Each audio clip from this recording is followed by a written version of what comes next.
Hey guys, we're here with One Shift at a Time again. I am your host Shane, and let's do it. That's a wrap on the 2020 and 2021 season. Wow, what a season it was. That was pretty amazing. Right down to the finals. It did take me a little while to get this to get new job, new stuff in real life that kind of made this take a little longer than it should have. But anyway, here we are. As I said, what a cup final. And first off, congratulations to the Tampa Bay Lightning. You are the 2021 Stanley Cup champions, and well deserved. I've heard a lot of people talk about asterisks and stuff because it was a weird season again, and of course last year they won it, and so I think a lot of haters say that, but I think it's well deserved. Nothing's ever going to take this away from them, and 2 Stanley Cups in 300 days is just ridiculous. It's a once in a lifetime thing. It'll never happen again, but it's all real and it all counts just as every other one does. Let's start from the beginning though. We do have a lot of stuff to dive into after the review, but let's do the review first. Of course, it was the Tampa Bay Lightning versus the Montreal Canadiens in the Stanley Cup Finals. Tampa did take it 4-1, unfortunately for the Habs fans, but it was a closer series than it seemed, and I think Montreal played very well. Just when they were playing other teams, they didn't give up anything, and they didn't give up a lot to Tampa, but single thing they gave them, Tampa capitalized on. So Tampa's an amazing team. They started off, of course, led with Nikita Kucherov. He had 8 goals, 24 assists for 32 points. Braden Point led the way with 14 goals, 9 assists, 23 points, so he had the most goals in the whole playoffs, I believe. Victor Hedman, he got 2 goals, 16 assists for 18 points, and Steve Stamkos, he had 8 goals, 10 assists, 18 points. Tampa, of course, was led off by their goaltender Andrei Vasilevsky, and he did play 23 games. He went 16 wins, 7 losses. He had a 1.900 goals against average and a .937 save percentage. So great numbers. On the Montreal side of things, they were led by a bunch of young kids and new acquisitions. So let's start off with Nick Suzuki, one of the kids there. He's got 7 goals, 9 assists for 16 points. Thank you, Vegas Golden Knights, for not wanting him. Tyler Toffoli, he has 5 goals, 9 assists for 14 points. I mean, came through Vancouver, but was from LA originally. Cole Caulfield, another young kid that's got a very bright future. 4 goals, 8 assists, 12 points. And then Corey Perry, who of course came in at the deadline and now made it to the Stanley Cup final again, but fell short again, unfortunately for him. He had 4 goals, 6 assists for 10 points. They were backstopped by Carey Price, one of the best goalies in the league. The way he took it is so sad to see because he played amazing and he still owned it as if it was his loss. Great guy, great individual. Proud that he's Canadian and from BC as well as where I'm from. But he had 22 games played, 13 wins, 9 losses, a 2.28 goals against average, and a .924 save percentage. So once again, great numbers.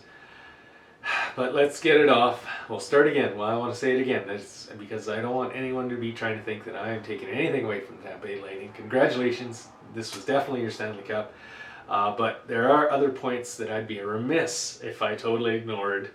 And first off is the $17 million over the salary cap. You hear that all over the place, that people are saying that it was dirty, there was, they should be punished, blah, blah, blah. I don't believe that's the case. I think that the rules in the NHL need to be tweaked and tightened because they didn't do anything wrong. I don't really blame the Lightning as much as I blame the league. Teams have been pushing limits for years. I think this is just one of the worst situations where it's really got out of hand. I mean, this season, the Toronto Maple Leafs, they were also guilty of a lot of LTIR mishaps, and that's the long-term injured reserve.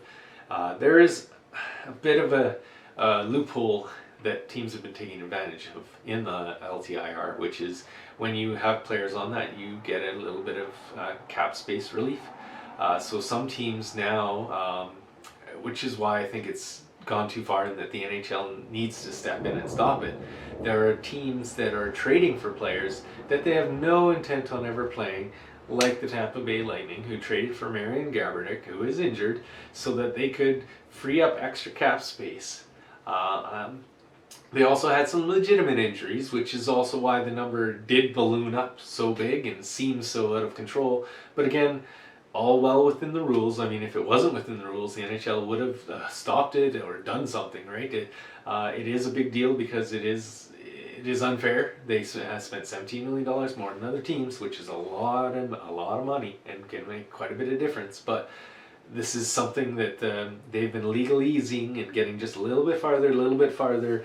I can't blame the Lightning just because they're the straw that broke the camel's back, whereas a lot of people were very upset about that. Let's see.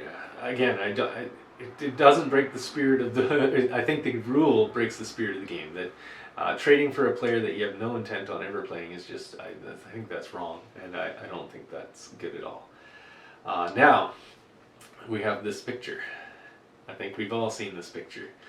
It's Carey Price and Andrei Vasilevsky shaking hands at center ice. So this one is a little strange to me. Let's break it down. We have Carey Price. He is 6'3", 212 pounds, according to Wikipedia. And of course, Andrei Vasilevsky is 6'3", 224 pounds. So they are literally 12-pound difference and the same exact height. And again, I'm not going with this is biblical. Your weight changes throughout the day. I don't really think that Wikipedia has the most accurate, up-to-date info. Who knows when that's put up there, and it's curated by you and me, whoever wants to. So it could be off. I'm not saying it's not, but a lot of the stats on a lot of the websites are very similar to this. That they are 10, 15 pounds difference depending on how you look.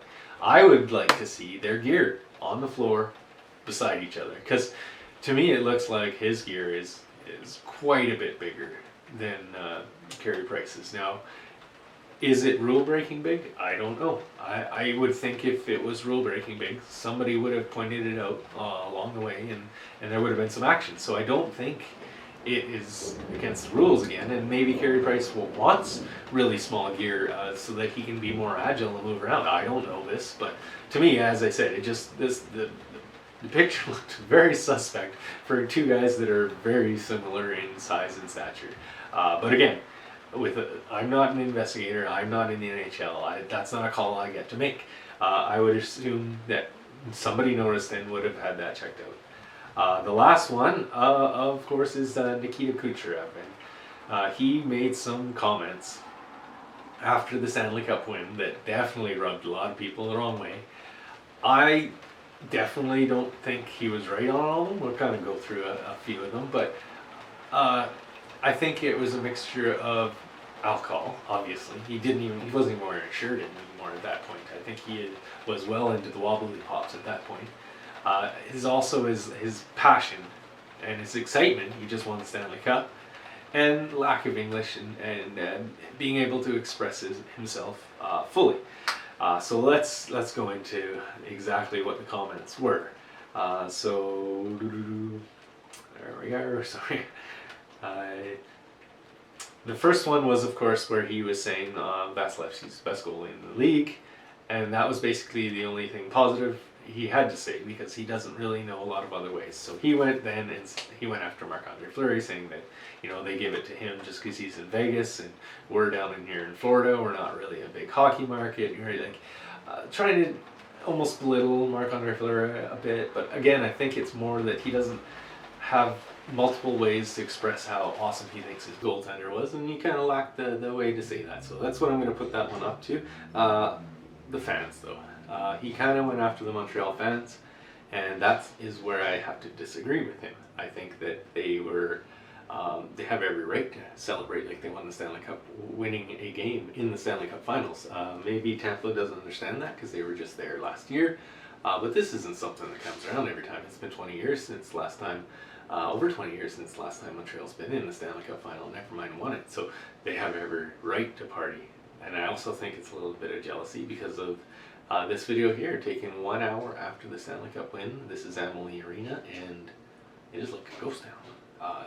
I'm I'm sure a little bit of him is a little jealous that Montreal partied like crazy. Could you imagine if they won the Stanley Cup? How crazy they'd be partying? How could you not want to be in a city that's going crazy like that? So I think that one is a little bit of, oh man, I wish our fans were going as crazy as those fans instead of like Tampa's just celebrating, right? They won the Stanley Cup, they won the Super Bowl, they won the Stanley Cup. Maybe it's going to be a little laissez off for them. Who knows? But anyway, I hope to make some more videos during the summer, off hockey relations, anything big. I'll also cover that, but I'll try and keep you guys entertained throughout the summer as well. Hope you guys had enjoy, and if you did, please hit that like button, the subscribe, and share it around. Thanks again. See you next episode.